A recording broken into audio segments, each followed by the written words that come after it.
Les arrestations des Allemands continuent et Margot fait tout pour essayer d'alléger la peine d'Édouard. Édouard a écrit toute sa vie dans des carnets et a conservé toutes ses correspondances. Aujourd'hui, on lit une lettre de Margot à Édouard qui est en prison en 1943. Montevran, le mardi 19 octobre. Mon cher Édouard, je t'écris de Montevran, où je suis arrivée hier soir après le départ des enfants.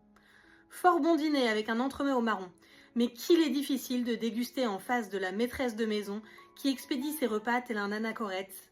Après une toute petite soirée, nous avons fait retraite et j'ai passé une fort bonne nuit dont j'avais besoin.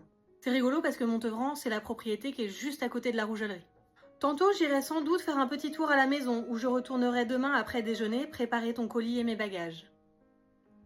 Je pense que tu recevras aujourd'hui chaussettes, flanelles et le reste. Je t'apporterai jeudi pyjama et mouchoirs. Je n'ai encore rien de la cuisinière. J'ai dit qu'on me fasse suivre ici télégramme et téléphone. Au fond, j'ai assez envie d'aller faire un petit tour à Chat-Saint-Pierre. Je préviendrai ta mère par Anna après avoir essayé de téléphoner au 221 Moulins.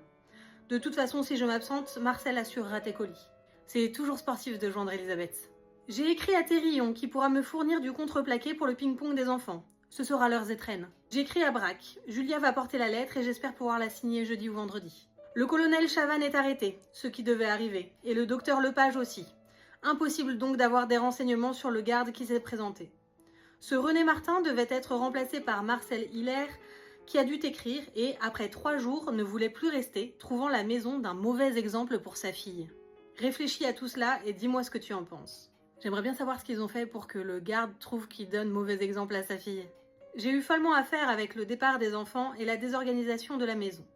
Marie-Louise a déménagé dimanche. J'ai oublié de lui demander quand venait son camion. Si je ramène la cuisinière, elle passera 2 ou 3 jours pour la mettre au courant. D'ailleurs, j'ai des vieux carnets de recettes de Margot.